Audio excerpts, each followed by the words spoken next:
Hello and welcome to the Soul Sync podcast. I'm Jason Paul. If you're returning to the show, welcome back to the Soul Sync family. And if you're new, a big welcome to you.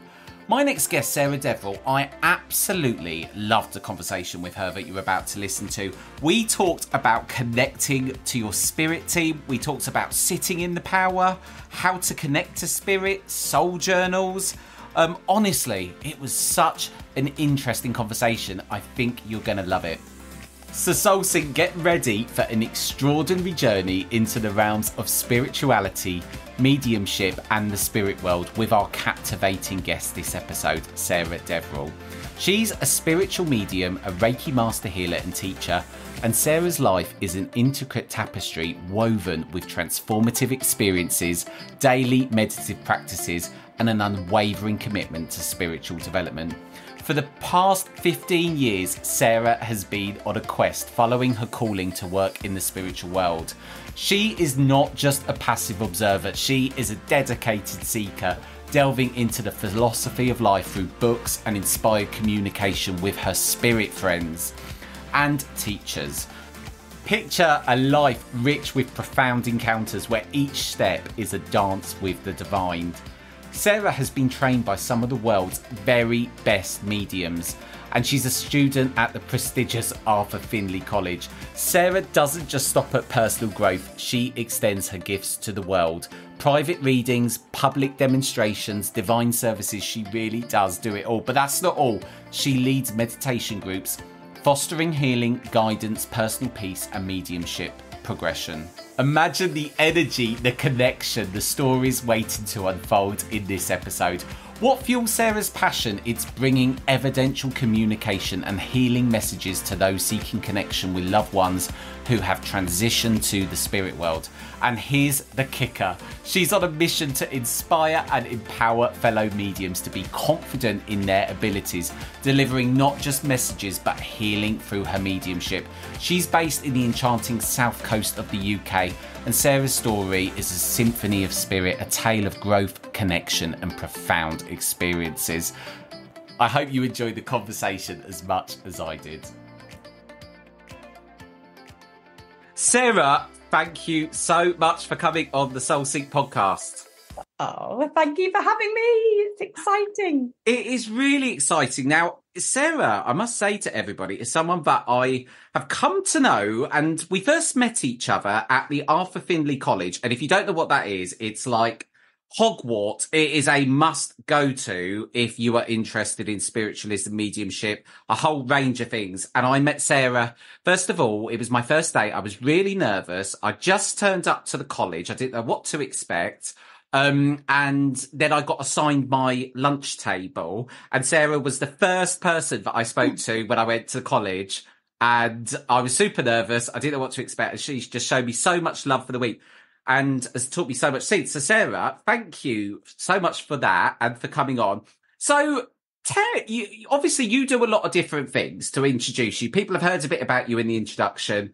You're a spiritual medium, a Reiki Master healer and a teacher, but tell us a bit about your journey getting to where you are now.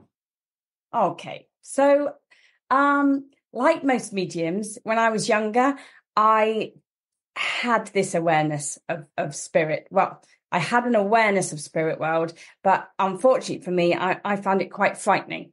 So I was one of these children that never went up to their bedroom on their own, never slept with the lights off. I was just always frightened.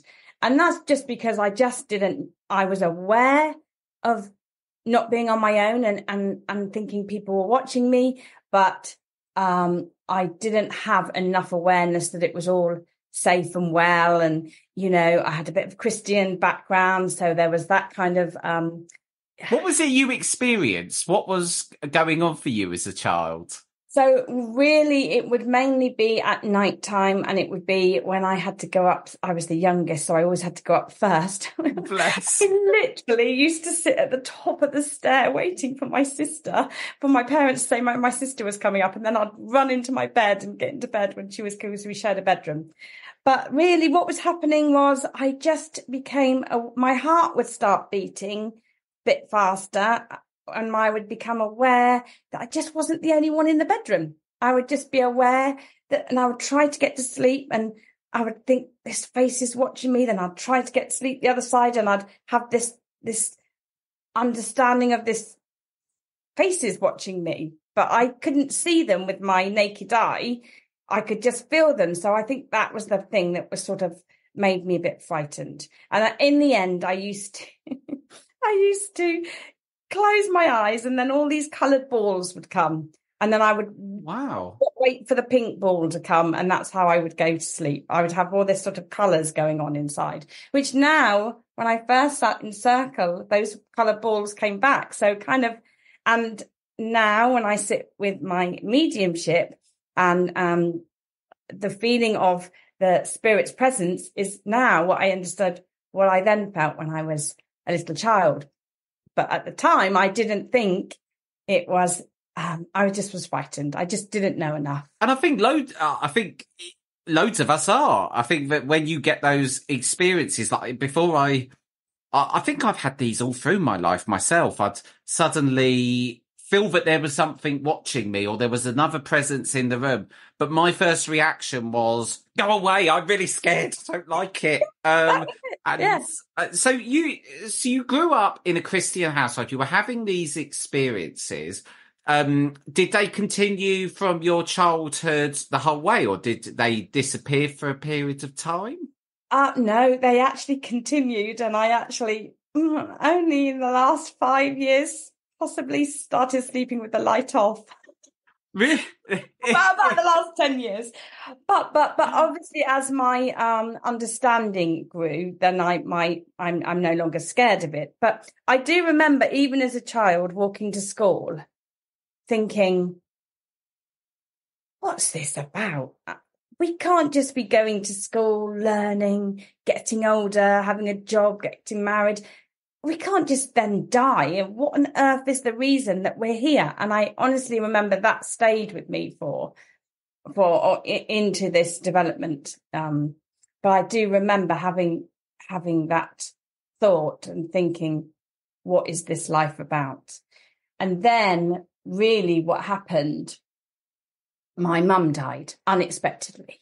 And so that really, she went in for an operation, and she was expected to either walk afterwards or be in a wheelchair, but not expected to die. And that was when I was 17.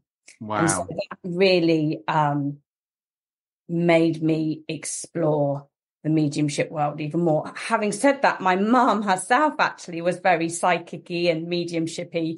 And actually her uncle, so it's my great uncle and granddads, they were psychometrists, and two of them used to go up London and do mediumship. So it was within the family, and my mum was always, we can live in this house, we can't live in that one. And I'd always be quite amazed, and I'd sort of wonder what she was talking about. And Christmas time was always a big thing as well, because the Ouija board would always come out, and all the kids were put in the lounge and all the parents were in the other room. So I did grow up with a sort of a knowledge of what was happening or what might be happening. And another thing is that my mum could never wear watches. They would always stop. And really? I have the same thing. Watches always stop. The only watch that I can wear is an iPhone watch. That's absolutely crazy.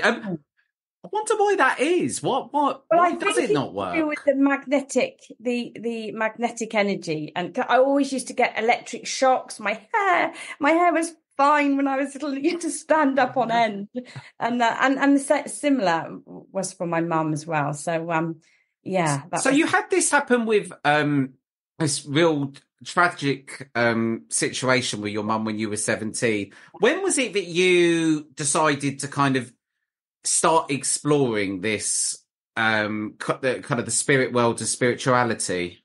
So actually, because I was 17, I wasn't really allowed in the hospital by her side much in those days. I think I was allowed one little quick visit.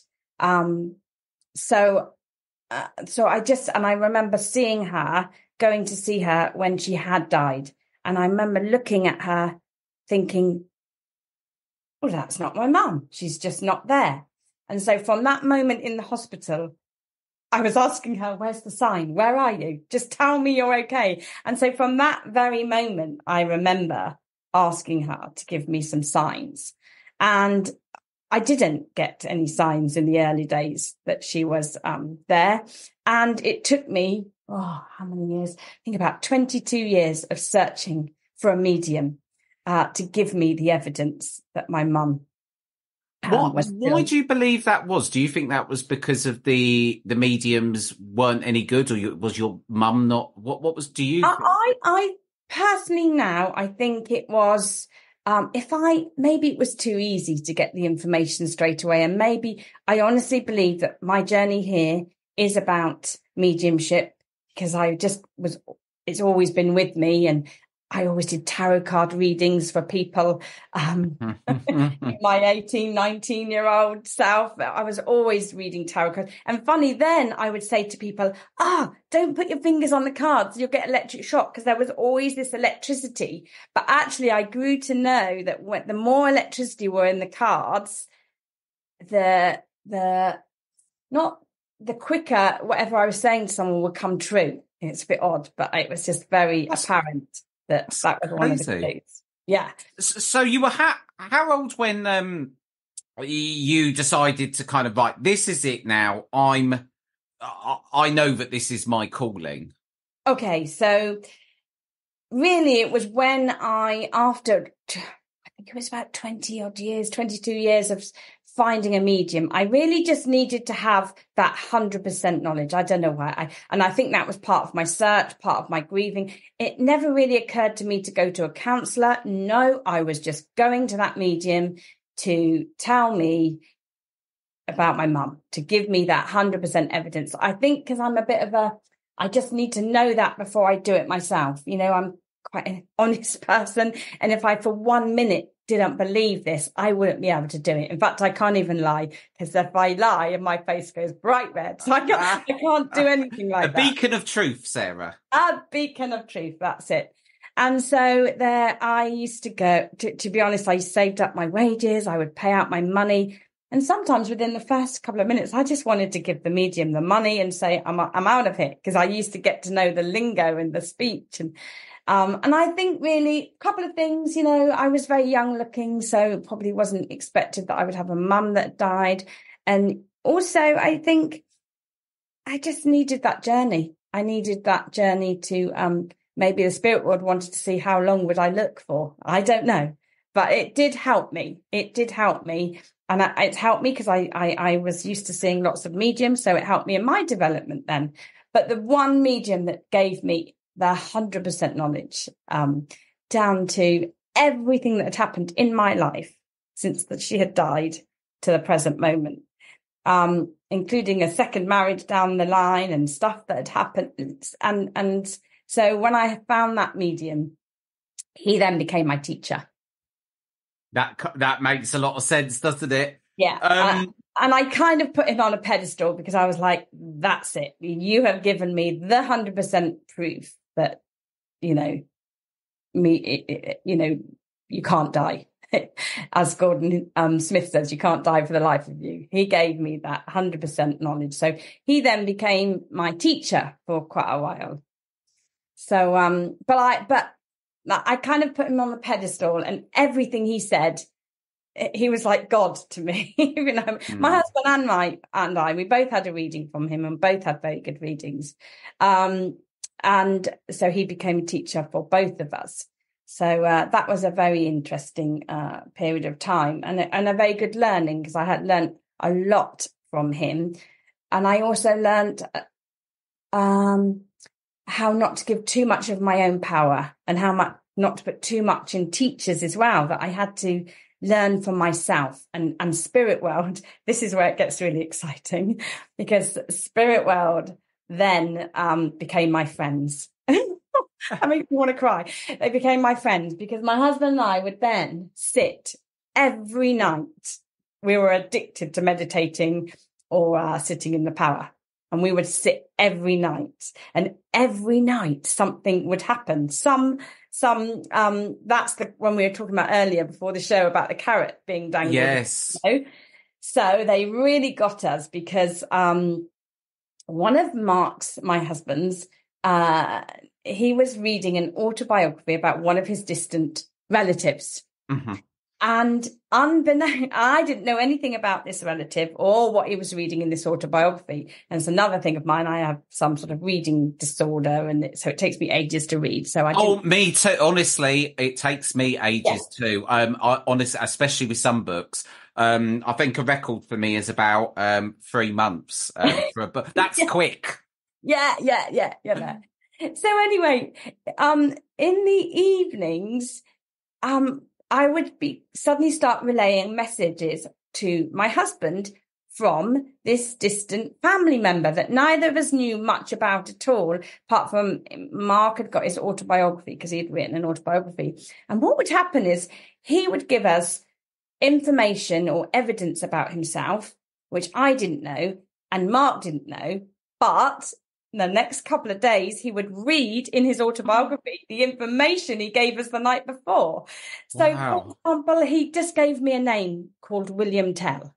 Didn't mean anything to me, and it didn't really mean anything to Mark, apart from he is this famous author or famous person.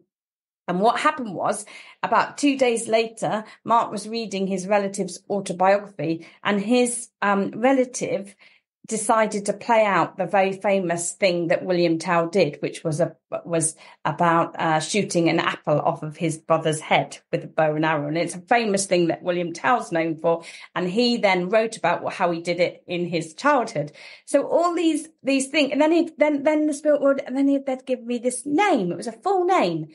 How was you getting it? How was you getting the messages and the names? So we'd sit for quite a while first, about 40 odd minutes. Oh, wow, a long time. Yeah. Oh, yeah. It was our evening. I mean, we didn't have friends because we never knew what was going on the telly. No one wanted to know us because we were just meditating. That was just us.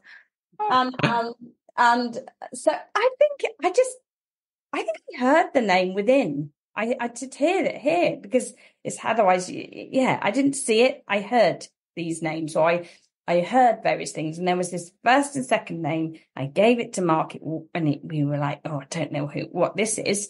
And then 2 weeks later, he was reading a book, and it turned out to be the illustrator's name of the book that he then began to read. I mean, it had us. We were like, "It's that type of evidence that because it's hasn't yet happened, there is no stronger form of evidence, I think, because it's shocking. Yeah. It shocks you at a later point. Whereas when you get the evidence of something, I think, from the spirit world that has already happened, it is that is evidence. But when you get that, and I haven't had it happen to me yet, and I'm waiting for that moment when something happens and it's in the future, and it just stopped me in my tracks. I remember a story the other day. I was walking down the road, and I just noticed this 5p caught my attention on the floor, shiny coin, picked it up, and it was some limited edition 5p, and I didn't think anything of it. Then about an hour later, I was walking down the road, and I noticed another 5p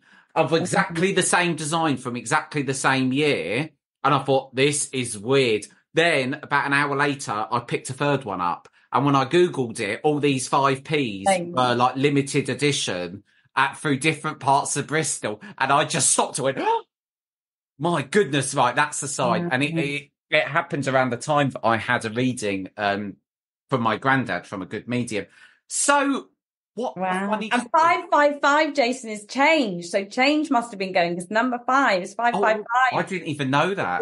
Change as well, yeah. Well, there's a lot of change going on. I think that I want to come on to, because you just talked about something very interesting. And I was saying to Sarah about this before the show, about carrots that the spirit world give us. And Sarah described it as a carrot, and it's a great way. So I'll give a bit of the context behind what happened to me at Arthur Findlay, because it's relevant to Sarah's story, because this is how I ended up coming into contact with Sarah after the college. So I went to the college not even knowing if, basically I went there wanting undeniable proof that the spirit world was real. That was my objective, because I'd had readings and I'd felt things throughout my life, presence, and but I hadn't really, to me, it wasn't concrete evidence. So I go to the college, and all of a sudden, the first time that I get guided to connect to the spirit world, it was undeniable. And I couldn't believe it, because the lady that I was doing the reading for started welling up with tears. And I just thought, well, hang on a minute. I've just got that in my imagination somehow. How is that? So I put the first time down to coincidence, even though it wasn't. In my mind, it was just right. I'm going to still need more proof in this. And I was there for 7 nights. To talk about throwing myself in the deep end. I'd just come from the busiest week at work, went to the college, not knowing what to expect. So then what happened was Paul Jacobs, who was in on a previous episode, great medium, as he was going around the room in the lecture hall at the Arthur Findlay College, and he was getting more experienced students up. And the purpose of the exercise was to point to that person, to get a feel for where the spirit person belongs in the room. And there must have been about 50 people minimum in the room. And some of the mediums said, well, I kind of feel like they might be at the back or over the left or over the right. Then he calls me up, and I obviously brand new to this, but me being me, just jumped up there, not really even knowing at that point who Paul Jacobs really was, because, as I said, I'd just booked this random course. Get up there, and he used this technique of saying, get a film in your mind and then lean into the film to get the message. So into my mind came James Bond, and from that, I then got the army. And Paul said, where do you feel that this person belongs in the audience, Jason? And I said, lady right at the back, right there. I can see her. And it lented up. And I thought, oh, my goodness me, how on earth? And at that point, I knew it was real. I knew the spirit world was real. So that then went on to had loads of success throughout the week. Honestly, connecting to the spirit world for me that week was just like, and I was getting rounds of applauses, people coming up to me saying I had really good mediumship, and it was just coming to me like all I had to do was go connected, and I was finding it easy. Anyway, I leave the college and I literally try to do it, and I can't in any way replicate what happened in the college. So Sarah then at that point picked me up, and so I must say Sarah does some online courses, and if you ever have the privilege of one of her online courses, they are amazing, Sarah. I'm just going to say. So Bless. So I arrived to Sarah not really knowing anything about how to do what I'd done, and Sarah explained to me that what had actually happened was the spirit world had given me a carrot to show me my potential. Now I have to kind of go away and work at it. So I want to come on to that, because you talked about the carrot. Yeah. I got shown the carrot, and now I'm back at a place where I'm still finding my feet with it. So yeah, why do you, first of all, think the spirit world are doing that? And how are they making it easy and then making it difficult? Why is it? What is it that what's your interpretation of this situation, Sarah, on why they're doing it? Well, you've sort of shown them an interest that you're interested in the spirit world by going to Arthur Findlay, and obviously Arthur Findlay is steeped in beautiful energy as well. So there's a lot of energy and a lot of mediums there. So that will help, because wherever we are, energy helps us. So that would have helped at the Arthur Findlay. And it's good vibes there as well, isn't it? Oh, beautiful. I mean, I've been to lots of places. That's just you. If you're interested in spiritualism, please go and visit there, because I had actually had a dream about 2 years previous of a staircase and a top bedroom. And would you believe, when I got there, never seen this staircase anywhere else. There was a little bit more to the dream, but just for the purpose of this, there was a staircase and a little top doorway, and then a bit more came about. But really what I want to say is, what happened was, when I got to Arthur Findlay and I went up the stairs to my room, the stair that was in my dream 2 years previous was that staircase. It's an old back staircase. It was that staircase and that door, and my jaw just fell. I just couldn't believe, and it had come back to me. So the dream state, the spirit, is much easier for them to get because you're already in that brainwave state. Because I found that my dreams are getting a lot more vivid, but I think at the moment that's probably one of the, we'll come on to this in a minute. That's one of the main ways I'm guessing they're communicating with me, because my brain, Sarah, is such a busy place. It's hard. I've got ADHD brain. It's hard to get it to shut off at the best of times. It's probably the opportunity that the spirit world are finding where I'm not 10 to the dozen. Well, do you know what? I think a lot of mediums have ADHD. I've got it. You know, I was always told at school, oh, she's not focusing on this or whatever. If I'd gone to that Hogwarts Arthur Finley, I would have focused. But yeah, I think perhaps that's be a good study that for mediums, wouldn't it? With us having sort of reading problems and a bit of ADHD and whatever. But then again, who hasn't got a bit of something? Well, I agree. One thing, so I want to ask you, so there's going to be people that are listening to this podcast now, and they're going to be thinking, but I want evidence, or I want to try and make a connection to the spirit world. And you did mention the Ouija board at the start, but let's leave that to one side for now. The spirit world told us to stop. They did. Yeah, they did. Yeah, that's what I was going to say with that. With the guides that became our friends, they are our greatest teachers, I believe. Why is the Ouija board? Why did they give you advice on why to stop it? They just said it took hours for one letter for what to spell out a word, and it wasn't really in a they just advised us to sit in the power. They advised us to go meditate instead of doing the board. And they were right. Our messages came like I told you earlier, the music would go up high, the music would go down low. Lots of things happened in that first year that we were meditating. So we're going to be doing, obviously, on a separate episode, but will be the episode immediately after this. We're going to do, and Sarah, thank you so much for doing this. We're going to do a sitting in the power meditation, which is going to be something you can listen to again and again and again. Now, so tell us what sitting in the power is. Okay, so really, sitting in the power, from my understanding, is we're not there communicating with the spirit world when we're sitting in the power. That what we're doing, so it's not mediumship or training to be mediums communicating with the spirit world. What we're doing is we're getting to know us. We're finding us and our true power. All our lives, you look in the mirror and we see this physical body and we've got this name and all this physical world stuff of information. But there's not a lot of time, unless anyone was fortunate to go to Arthur Finley when they were a little girl or boy. We lose the power, we lose the essence, and we lose us. You know, this world isn't sort of conducive for, unless you're lucky enough to be in a big family that's brought you up very spiritual. We lose us. We lose our spiritual understanding of who we are.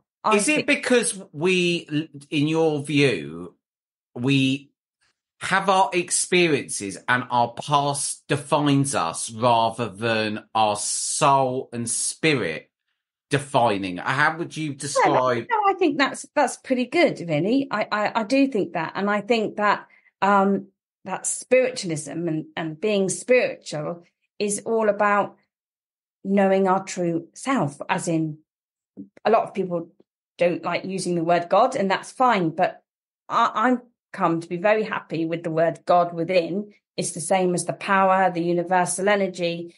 We're not talking about the gods that perhaps Christianity learn, like it's a figure or anything like that, and all the other religions. We're talking about the essence and the true spirit of what I believe is inside each and every one of us, and is the true universal force, loving guide of the universe. It's in what helps the plants grow. It's everywhere. The divine essence is everywhere, but it's subtle. And you know, the ego side, which I always learned from Wayne Dyer, edging God out. And I don't mean this in a mean, because we do need an ego side, but that becomes louder. And then our true essence gets quieter. And so I think going back to that question about the carrot dangling, spirit world go, oh, you know, how are we going to get them to know what life is all really about and who they truly are? So they use ways to give us a bit of a help to get us back onto being intrigued about who we really are, and also to remind us that life doesn't die. You just don't die. Life continues. And so from that, so sitting in the power is about sitting in your universal energy and going within yourself to truly discover the essence of you. Yes. Now, I am a literal person, and I have to tell you, this is going to make some people laugh. When people used to say, Sarah, ground yourself, or Sarah, go within, I'm literally looking at myself, trying to go within, like looking. Right, that's what I'm doing. That's where I'm going wrong, because I'm already thinking that I need to sort of invert myself. Yeah. And how on earth do you do that? Invert yourself.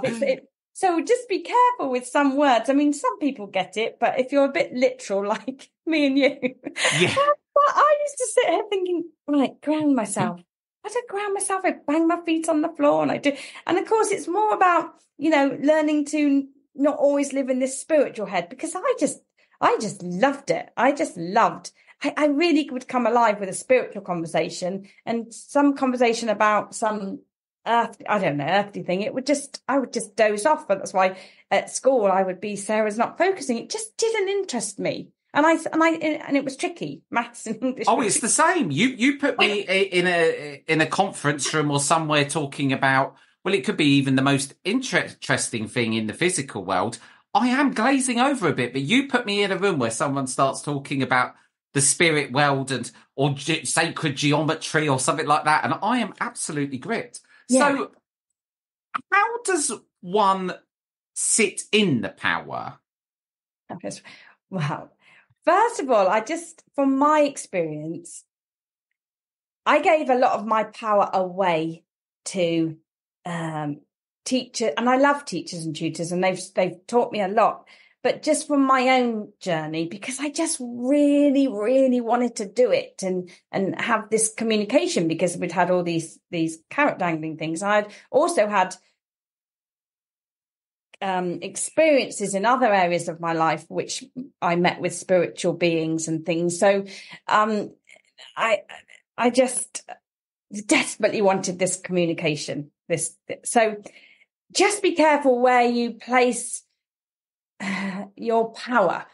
So it is good to listen to other teachers doing sitting in the power meditations and things, but I would give my power, and this was my own fault. This is my lack of discipline and my fault. But I would put all my effort into the way they told me.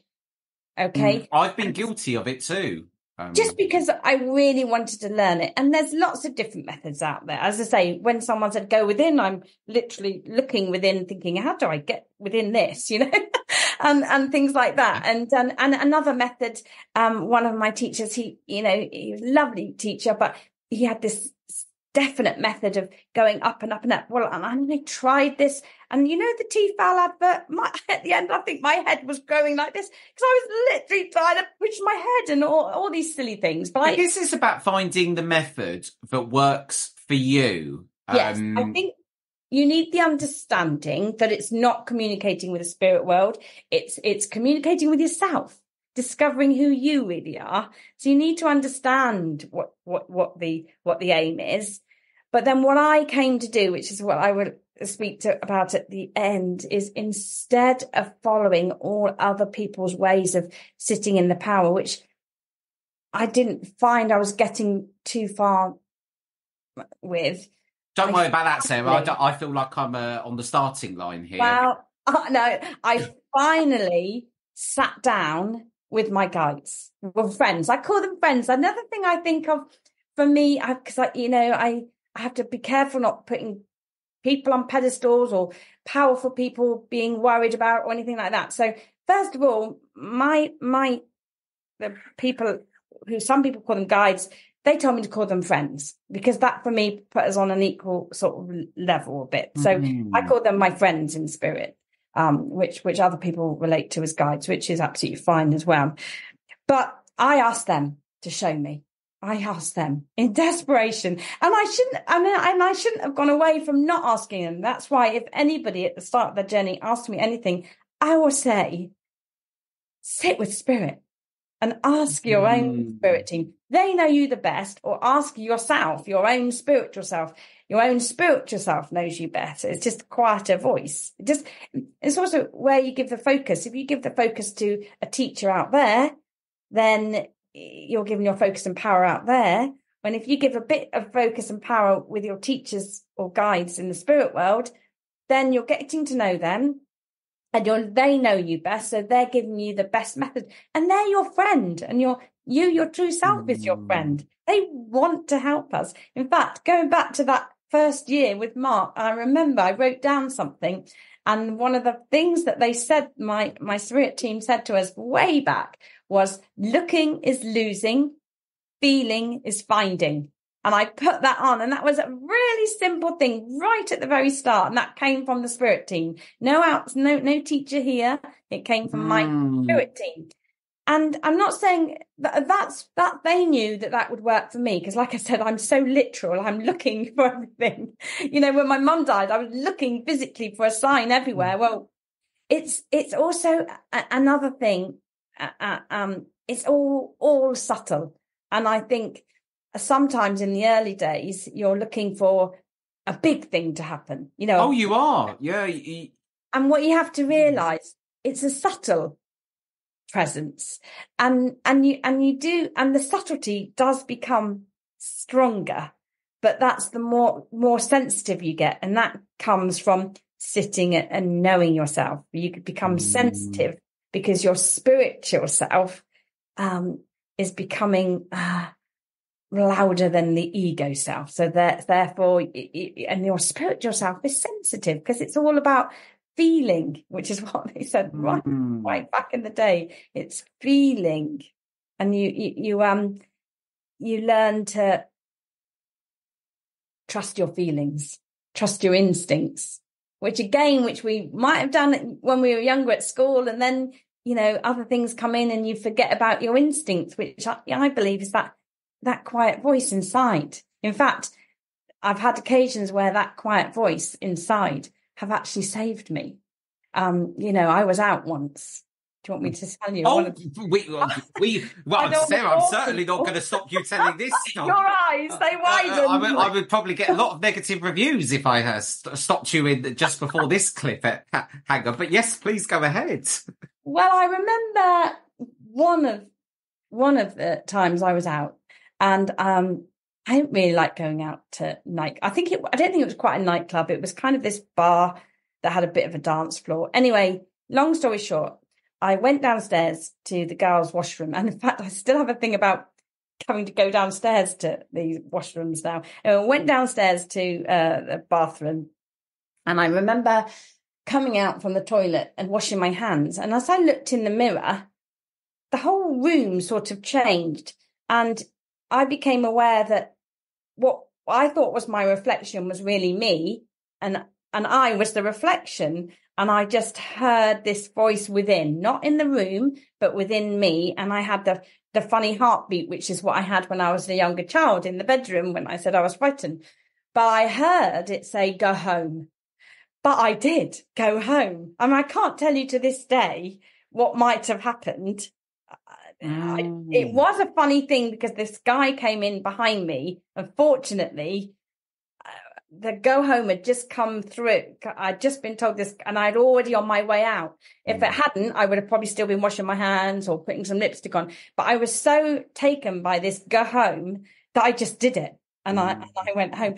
But that voice, that is what I have often felt when I've sat in the power and I've become aware of myself. And I said to you about the reflection changing. That same experience happens often when I'm sitting in the power. So I know that was my higher self, my spiritual self helping me. So what an interesting story. Do you know what? I had something very similar like that happen to me, actually. Yeah, when I was driving a car, it was about a year ago, And all of a sudden, I just had this really crazy feeling, but I had to immediately turn around and go home and not go out. And I don't know what would have been, but it's funny actually, because quite a few people have told me very similar stories to that already on this podcast. So sitting in the power, right? I want to now, and I'm asking this, probably I'd like to pretend I'm asking for the listener, Sarah, but I'm going to be honest, I'm asking totally for myself now, right? So I want to get the spirit world to talk to me, but I can't. Am I right in saying that until I've mastered the sitting in the power, I've got a bit of a roadblock here? Well, I think it definitely will help you to sit in the power, because it's what my understanding is that you're building your power up. Your power is building, and so the spirit world need your power, like a car needs petrol. Like a car can be amazing, can't it? In fact, this was an analogy Spirit World gave me once at 4 a.m. I've written it all out. So it's like a car. Imagine a car. Yes. You can have this car, can't you? And if it can be a brilliant car, but if there's no petrol in it, it is not going to move. So you can have a brilliant Jason, but if you haven't got any power, it's going to be very hard. In the spirit world, like the car uses the energy, the fuel to move, the spirit world use your energy. They need your power. That's how and when you talk about the power as a source, is this more a frequency in terms of how you feel, in terms of like almost like an elevated state, or is this more about what am I trying to build up in the power? Well, actually, Minister Jackie Wright, who you've already interviewed, has a lovely, I did try to find it. She has a lovely YouTube talk about Franz Anton Mentor, Mesmer, that's it. Something like that. And she talks about I think it's the fourth layer, which is your magnetic layer, which is, there you go, comes back. Of your auric field. Of your auric yes. field. Okay. There's a magnetism in there. And when you're sitting in the power, what you're actually doing is building up you're magnetizing, you're building up the power within the magnetized part of that auric field. In fact, years ago, the pioneers, I think there were trance ones, so I could get myself in hot water here. So you just check that out at 100%. I've got this right. But they used to sit with big magnets all day to magnetize their energy, so that in the evening they would sit in the trance. But I've read that, but it's a little bit dicey with. Well, you said something before the show as well, which I think was such a good point.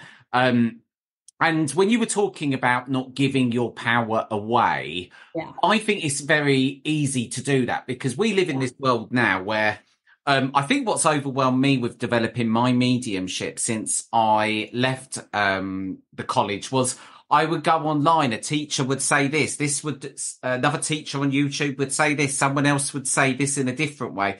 And I was getting lost in so many different methods. And what you said was, back in the day, if people wanted to develop their mediumship, they would just sit there and try and feel spirit. Because, if we went back 20 years ago, if you wanted to learn mediumship, I could probably bet you bottom dollar you'd have walked into a library and not found a single book on it. Where would you have gone? And sometimes I think this is the thing in the material world that we live in now, is we have everything at our fingertips.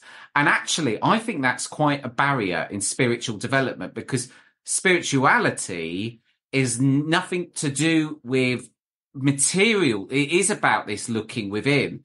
And to do that, you've almost got to, in a way, cut yourself off a bit. And it's very easy in this kind of world we live in now where, people are Instagram. We take a lot of what people say very literally. And I think it's probably in the world we live in now, probably in planet Earth's history, the most we've given away the power more than ever.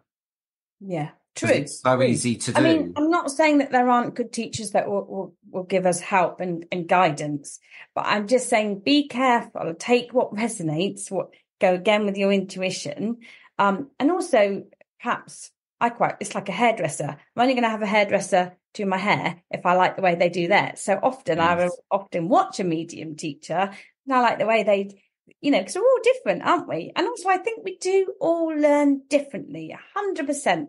What works for one student will not work for another, which is why I go back to, as long as we have a sort of foundation understanding of what sitting in the power is, what meditation is, all the different types of things that we can do to help, and walking in nature, in nature is full of the power, because that's why the power is residing all within nature, so there's different things that will help us all differently. But I honestly believe, go back, sitting quietly and just asking, just sit and just show me, please, what do I need to learn right now? Or can you show me, how will it work best for me to sit in the power? What do I need to do? And the way I do it is, I don't know anybody else that does it that way, but I don't care anymore, because it works for me. And I know that I can feel the power working within me. So that's the way I do it now. But I gave years away to trying to sit in the power how other people were showing me.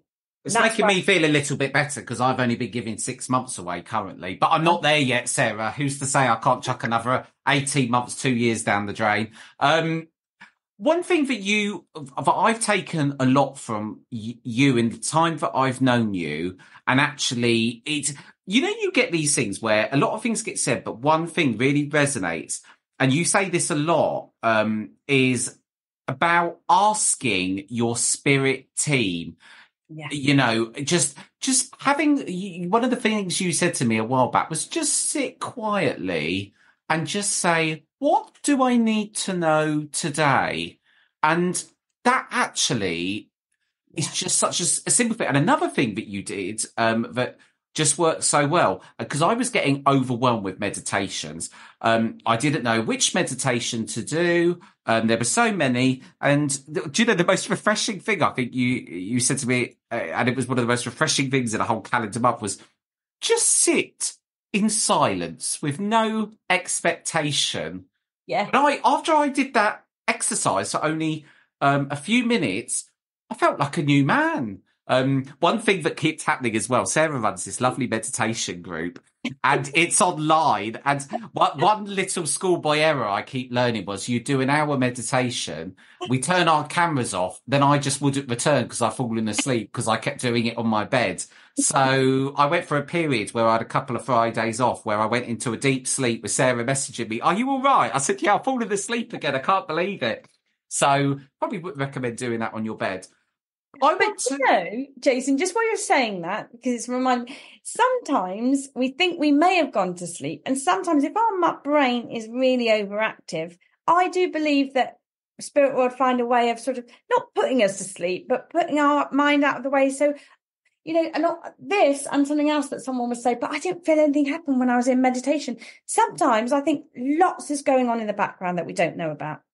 And also, if we do think we've gone to sleep, sometimes we haven't. We've just got out the way just to allow, because remember that is a power. And so the spirit world are working how best to work with your power, or how to get used to your power, or how to help you remove blocks or whatever needs to happen. And I don't know half the time sometimes what is going on in the spirit world with how they're helping me, but I know that that has helped me, or that sitting in the power or meditation has helped me. Another thing that one of my guides, I would really recommend this. If you're going to sit, either even in the power or in meditation, both are different things, I would always have a journal with me. And that's so funny you just mentioned that. Do you know why? Because I was just about to say to you, Sarah, something you have to tell everyone about, you have to tell them, is the concept of the soul journal. I only started the soul journal once when Sarah advised me to, but now it follows me everywhere. Sarah, what is a soul journal? Well, it's just you'll laugh, because I've got about 5 books everywhere. One in my handbag, one beside my bed, one downstairs when I meditate. It's just a journal to keep an eye on what's happening, so that you can look back, because what I was going to say, you sit in the power or you meditate.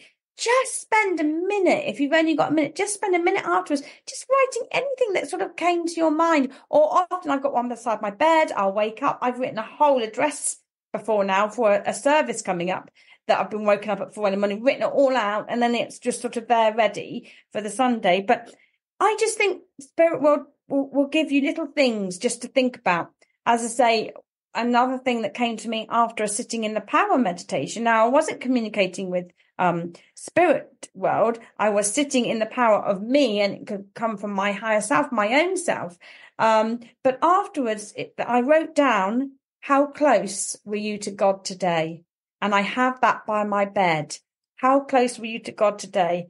And also a little film, like you said, that you can play out in your head, came with that. It was the Mary Poppins. Now you've got to remember, you see, I'm a little child at heart, and so this works for me. And this is why I say, ask your own spirit team, because this works for me, but it won't necessarily work for you. But I had a little picture of Mary Poppins umbrella stick that comes out, you know, where she's which medicine, and there it was. On there was, how close were you to God today? Because kind of a little visual and something like that was just funny for me. And that's why I say my spirit team get me. They know me, or I get me. And so I know what's going to write down and what's going to really stick. And that has always stuck with me. And by that meaning of how close were you to God today, that's where we go back to the God power within, the God power in the flowers, in the rain, the power, the divine presence everywhere, where sitting in the power is all about. And I think that's a really good question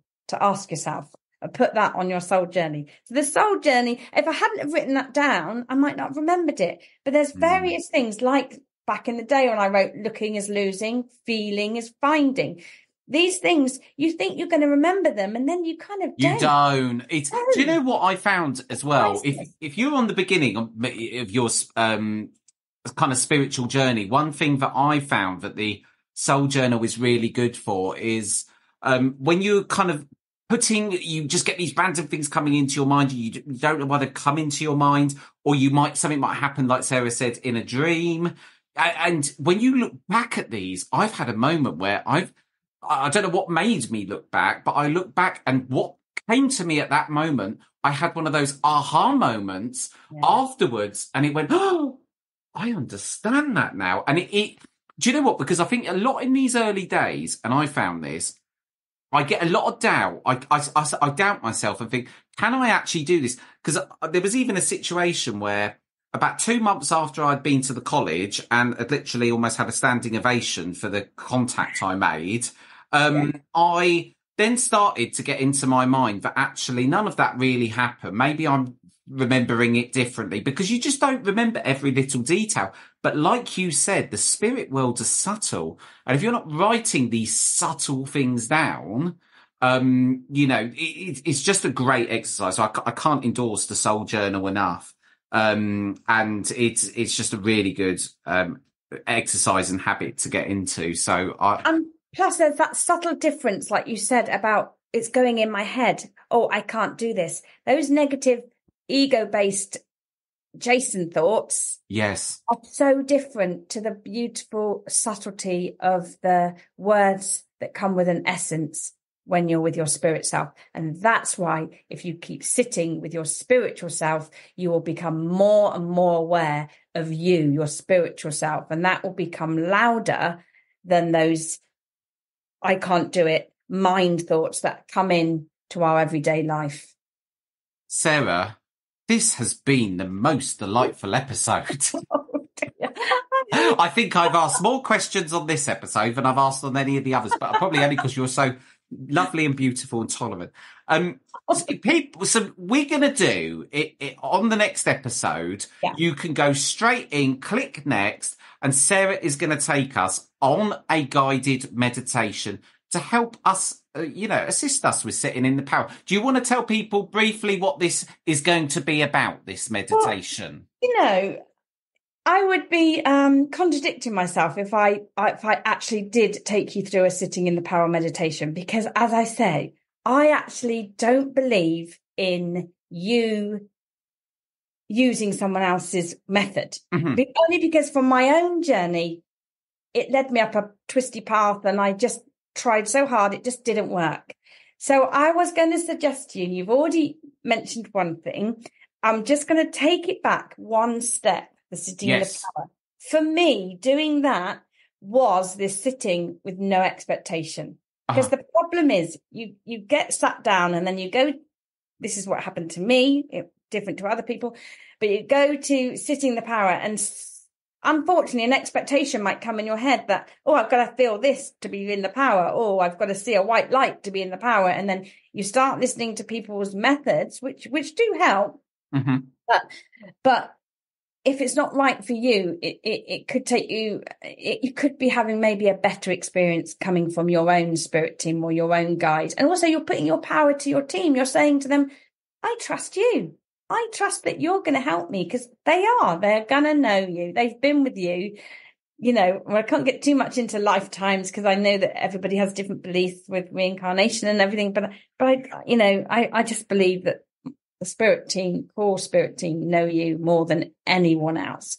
So I was proposing to perhaps make a suggestion of, let's just sit together with no expectation, just see what that feels like first. Because, let's face it, you get in the car and you expect the car to work, and you get here and you expect this to work and there. But let's just sit and know, first of all, what it feels like to have no expectation. It's so... it reminds me of an out-of-body experience I had, but it's so chilling. It's beautiful. Well, I look very forward to that, Sarah. I'll be doing that myself, because I know that when you got me to do that when I was away, it felt absolutely amazing. And thank you. So go on. You can come into the power with no expectation. That's a great start. That is, I agree. Your mind thoughts are out the way, and then perhaps we might ask your spirit guides to show you a way of sitting in the power. Oh, I'm excited. Sarah, if people want to find out more about you, where can they go to? Oh, bless you. So I have a spiritual Facebook page. I'm not very good at advertising it, but it's Sarah with Spirit. So they can find me on Facebook. Sarah's being so modest, by the way, because her Facebook group is great and there's always really good stuff, and there's so many recommendations that I have rightfully taken from that. So Sarah with Spirit, do go there. I can't recommend it enough. And then I do have a website so people can get hold of me. And what's this website, please, Sarah? Again, Sarah with Spirit. sarahwithspirit.co.uk. At gmail.com. Right, I'll put it in the show notes. I'm noticing a trend on this podcast with every medium that I interview, but no one knows their website address. No one knows their email address. I think this is a thing with mediums. I'm just coming on this show. Do you know what? I'm going to stop putting people on the spot now. For future contact details about our guests, please do go to the show description. Sarah, in all jest, thank you so much. Oh, no, thank you, Jason. Love you lots. And it's an amazing journey, amazing spiritual journey. And it's so lovely to talk to you about it. Well, there we go, Soul Sync. That was the amazing Sarah Deverell. I was absolutely blown away by that. And I think you can tell that I probably learned as much as you did in that episode. In the next episode of Soul Sync, we're going to be joined by the absolutely incredible Vince Kramer. Now, he is a military veteran turned airline pilot turned spirit channeler, and his extraordinary story really is incredible. Vince now works as a true guide and a spirit channeler, so you're in for a real treat on the next episode. A big thank you for joining me on another enlightening episode of Soul Sync. For more spiritual insights, free meditation downloads, thoughts, my personal book recommendations, as well as my thoughts about certain titles, and of course, the latest updates about Soul Sync, subscribe to my newsletter at jasonpaulmedium.com. Just head straight to the bottom of the page and sign up to stay connected with the soulful community I'm building. I now have a Facebook page, Soul Sync by Jason Paul on Facebook. You can join our wonderful community, hear their stories, get involved in the conversation, get off-podcast video content from me about all the general day-to-day goings on in my life, and just generally get involved. Just go to the Facebook page, Soul Sync by Jason Paul. If you have suggestions for future episodes, or there's a guest you'd love to see featured, or if you have a story to share with our wonderful audience, or you might even like to be a guest, simply send me an email at hello@jasonpaulmedium.com. Your stories and ideas are the heartbeat of SoulSync, and your input is invaluable in shaping the soulful conversations I bring to you. I'm Jason Paul. You've been in the SoulSync. Until next time, goodbye.